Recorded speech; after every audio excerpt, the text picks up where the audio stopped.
কালীগঞ্জ নদিয়ার মাটি আজও লাল, লাল তামান্নার রক্তে। 12 বছরের ছোট্ট মেয়েটা যাকে মেরে ফেলল বিজয়ের উন্মত্ততা, তৃণমূলের বাই ইলেকশনে জয়ের আনন্দের মিছিলে ছুড়ে দেওয়া এক বোম তাকে কেড়ে নিল। তার একটা তরতাজা জীবন, একটা কুঁড়ির মতো জীবনকে কেড়ে নিল। আচ্ছা, এটাই কি রাজনীতি, যেখানে মুসলিম নিজের হাতেই আরেকজন মুসলিমকে মারে, যেখানে মেয়েরা কবর পায় আর ছেলেরা শেখে বোমা ছুটতে?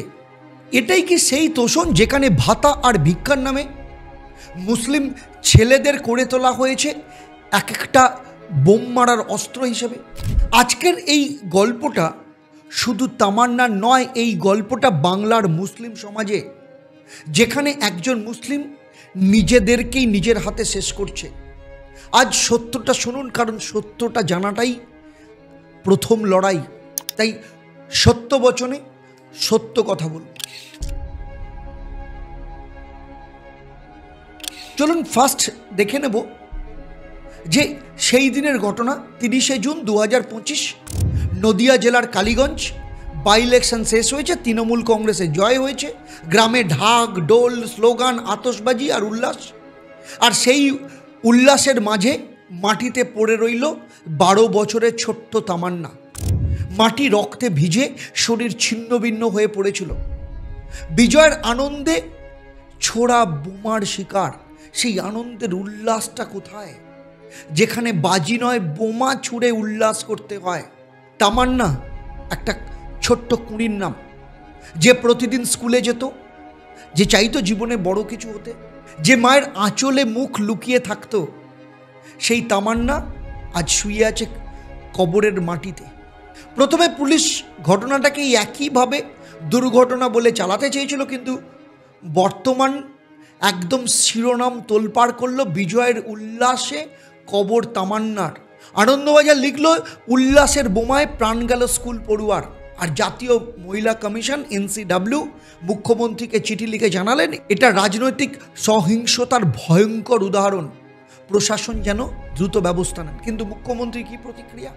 দুঃখজনক ঘটনা, বিরোধীদের চক্রান্ত। প্রশাসনের এই নির্লজ্জ নির্লিপ্ততা আসলে কাকে কাদের আড়াল করছে, কাদের স্বার্থে এই মাটি রক্তে ভিজে যাচ্ছে, সেটা নিয়ে আলোচনা করব এখন। সেটা হচ্ছে মুসলিম তোষণ, মুসলিমের হাতেই মুসলিমের রক্ত। পশ্চিমবঙ্গের শাসক দল দীর্ঘদিন ধরে মুসলিমদের ভাতার রাজনীতি করে রেখেছে। মাদ্রাসা অনুদান, ইমাম ভাতা, হজে অনুদান, কেবল মাত্র ভোট ব্যাংক বাঁচাতে। কিন্তু আজ এক মুসলিম আরেক মুসলিমকে মেরে ফেলছে পলিটিক্সের নামে। বিজয়ের নামে মুসলিম ছেলেদের হাতে তুলে দেওয়া হচ্ছে বোমা, তাদের দিয়ে বানানো হয়েছে, নিজেদের মেয়েদেরকেই শত্রু তৈরি করা হয়েছে। একজন মাদ্রাসা শিক্ষক বলেছেন, আমরা ভেবেছিলাম তারা আমাদের রক্ষা করবে, আজ আমাদের ছেলেদের হাতেই আজকে আমাদের মৃত্যু হচ্ছে, আমাদের মেয়েরা সুরক্ষিত নয়। একজন মুসলিম যুবক বলছেন, ভাতার রাজনীতি আমাদেরকে ভিখারি করেছে আর নিজেদের শত্রু করেছে। দ্য স্টেটসম্যান লিখেছে, মুসলিমদের তোষণ মুসলিমদেরই সম্মান কেড়ে নিয়েছে, মুসলিমদের নিজেদের মধ্যেই নিজেদেরকে শত্রু করে তুলেছে। এটা কি সেই রাজনীতি যা আমরা চেয়েছিলাম, যেখানে একটি গ্রামের ক্ষত এবং মায়ের অভিশাপ লুকিয়ে রয়েছে? কারণ কালীগঞ্জ আজকে আতঙ্কে। যারা তামান্নার জন্য কথা বলছে তাদের হুমকি দেওয়া হচ্ছে। মসজিদের এক ইমাম তার নাম না করে শুক্রবার খুতবায় তিনি বলেছেন, আমরা মুসলিম হয়ে মুসলিমদের রক্তে হাত রাঙাচ্ছি। এ কেমন ধর্ম, কেমন রাজনীতি? তামান্নার মা কাঁদতে কাঁদতে বলছেন, আমার মেয়ের কি কোনো দোষ ছিল? ওরও তো বাঁচার অধিকার ছিল। সত্যি, ওরও তো বাঁচার অধিকার ছিল। ও কি রাজনীতি করতো? এ এক ক্ষত যা কিন্তু কখনো মোছা যাবে না। এখন প্রশ্ন, এটা কি জয়? এই জয় কি সেই জয় যেখানে একটা বাচ্চা মেয়ের কবর খোঁড়া হয়, যেখানে শিশুদের শরীর ছিন্ন ভিন্ন হয়ে যায় বোমায়, যেখানে মুসলিমকে হত্যা করে রাজনীতির নামে?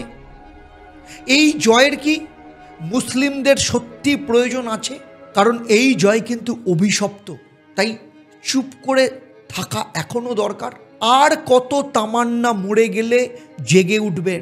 এখন সময় এসেছে অন্য রাস্তা বেছে নেওয়ার, যেখানে ভিখারি বানানোর রাজনীতি থাকবে না, যেখানে থাকবে সম্মান আর ন্যায়, যেখানে মুসলিম মেয়েরা আর রক্ত মাখা কবর পাবে না, যেখানে মুসলিম ছেলেরা আর বোমা নিয়ে মিছিল করবে না। আজ সময় এসেছে রাজনীতির নামে নিজেদের শত্রু হওয়া বন্ধ করার, আর নয়, অনেক হয়েছে। তামান্নার মা বলেছিলেন আমাদের, ওকে ফিরিয়ে দিতে পারবেন না জানি, কিন্তু ওর কথা সবাইকে জানাবেন, বলবেন শুধু একটা নাম নয়, ও আমার মেয়ে, আমার তামান্না। আমরা ওকে কথা দিই যে আমরা ওকে ভুলব না, আমরা ওকে মনে রাখব, যতদিন না ন্যায় আসে ততদিন লড়ব। কারণ তামান্নাকে ভুলে যাওয়া মানেই আরেকটা মৃত্যুকে ডেকে নিয়ে আসা। আজ আমরা বলি যে তামান্নার জন্য ন্যায় শুধু নয়, বাংলার জন্য ন্যায় দরকার, মুসলিম সমাজের জন্য ন্যায় দরকার। আমরা কথা বলেছি সরাসরি বাংলার প্রত্যেকটা মুসলিম ভাই বোন, অনেকের সাথেই কথা বলেছি। ভাই বোন, মা বাবা, প্রত্যেকের ঘরেই একজন করে তামান্না রয়েছে। তার মা সেই নামাজ পড়া মা, যিনি আর 5টা মায়ের মতো আল্লাহকে ডাকেন। তার সেই বাবা সেই মেহনত মানুষ, যিনি আর 5টা বাবার মতো মাঠে কাজ করেন। আর স্বপ্নগুলো শুধু তার মেয়ে নয়, প্রত্যেকের ঘরে ঘরে তামান্নার মতো মেয়ের স্বপ্ন ছিল।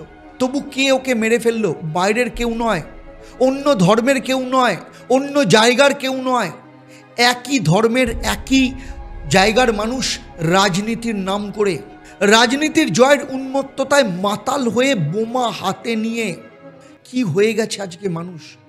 যারা বলে আমাদের জন্য লড়ছে, তারা কি এটাই চেয়েছিল? যারা ভোটের বিনিময়ে ভাতার আশ্বাস দেয়, তারা কি এটাই চেয়েছিল? এটাই চেয়েছিল।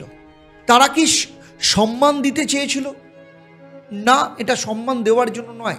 তারা চেয়েছিল সামান্য ভাতার বিনিময়ে দুধ দেওয়া গাই যেন হয়। তাই অপ্রয়োজনীয় ভিক্ষার জন্য নয়, মিথ্যা প্রতিশ্রুতি নয়, সেই দুধ দেওয়া গাই হওয়ার বিনিময়ে ছেলেদের হাতে তুলে দেওয়া হয়েছে বোমা, বন্দুক, পিস্তল, কখনো কারোর হাতে তরোয়ার।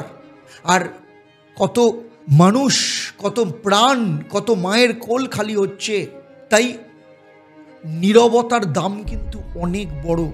প্রতিবার সবাই চুপ করে, কিছুদিন কথা বলে, আবার আগের মতো জায়গায় চলে যায়। প্রতিবার আরেকটা ভাতা আসে, আরেকবার সম্মান বিক্রি হয়। প্রতিবার সেই কথার বিনিময়ে ভোট দেওয়া হয় আরেকটা তামান্নাকে বিনিময় করে। তার রক্ত শুধু কিন্তু তাদের হাতে নেই যারা বোমা ছুঁড়েছিল, তার রক্ত তাদের হাতে ছিল যারা নির্দেশ দিয়েছিল, তার রক্ত তাদের হাতে রয়েছে যারা চুপচাপ দাঁড়িয়ে দেখেছে, আর তার রক্ত প্রত্যেকটা মানুষের হাতে রয়েছে যদি এখনো পর্যন্ত চুপ থাকি। তাই এখান থেকে বেরোনোর জন্য রাস্তা আছে, সেই রাস্তার নাম হচ্ছে বিবেকের রাস্তা।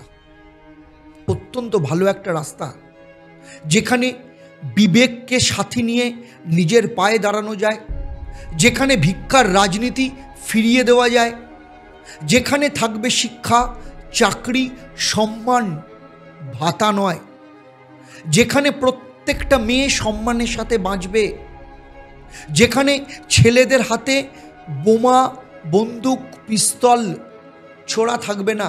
সেটাকেই এখন বেছে নিতে হবে। কারণ যত তামান্নাকে কবর দেন না কেন, ততটাই কিন্তু নিজেরা নিজেদেরকে মারছেন। একদিন থাকার মতো কিছুই থাকবে না, শুধু লজ্জা ছাড়া। তাই তামান্নার মা যখন বলেছিলেন কাঁপা কাঁপা কণ্ঠে, সেই চোখে সেই জল নিয়ে, আমি জানি ওকে ফিরিয়ে আনা যাবে না, কিন্তু এই কথা সবাই জানা দরকার। শুধু একটা নাম নয়, ও আমার মেয়ে, ও আমার তামান্না। আমরা ওর গল্প বলি, আমরা ওর নাম বলি, আমরা ওর মুখ মনে রাখি, আমরা ওকে বাঁচিয়ে রাখি শুধু স্মৃতিতে নয়, চলুন কাজের মধ্য দিয়ে। একটা মুসলিম সমাজ, সেই সমাজকে যাতে ভাঙতে না পারে, সেই জন্য আপনাদের প্রত্যেকের রুখে দাঁড়ানোর দরকার। নিজেদেরকে রক্ষা করার জন্য, নিজেদের পরবর্তী প্রজন্মকে বাঁচানোর জন্য, শিক্ষার জন্য, সুস্থ পরিবেশ পাওয়ার জন্য, মানবতাকে পাওয়ার জন্য।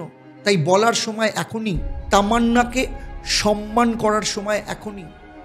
তাই তামান্নার জন্য ন্যায়, শুধু তামান্নার জন্য নয়, আমার প্রত্যেকটা ঘরের মেয়েদের জন্য ন্যায়, বাংলার মেয়েদের জন্য ন্যায়। তাই আর নয়, তামান্না চলে গেছে, কিন্তু ওর মার কান্নাকাটি এখনো থামেনি। তাই ওকে মনে রাখুন, কারণ তামান্না প্রত্যেকটা মুসলিম সমাজের বিবেক। আর রক্ত আপনাদের মনে করিয়ে দেবে, ভিখারি নয়, সম্মান নিয়ে বাঁচা দরকার, তোষণ নয়, ন্যায় দরকার। রাজনীতির নামে নিজেদের শত্রু হওয়া বন্ধ করতে হবে, আর বেছে নিতে হবে একটা ডিফারেন্ট রাস্তা, যে রাস্তা বিবেক দিয়ে তৈরি হবে, সম্মান দিয়ে তৈরি হবে, ন্যায় দিয়ে তৈরি হবে। আর না হলে একটা সময় আপনারা আপনাদেরকেই শেষ করবেন। আর আরেকটা কথা বলি, এটা শুধু মুসলিম সমাজের নয়, এটা কিন্তু বাংলার লজ্জা, বাংলার লড়াই। তাই আর নয়, প্রত্যেকের এখানে প্রতিবাদ করা উচিত, ধর্ম, বর্ণ, রাজনীতি নির্বিশেষে। নমস্কার, বিবেকের সাথে ভালো থাকুন।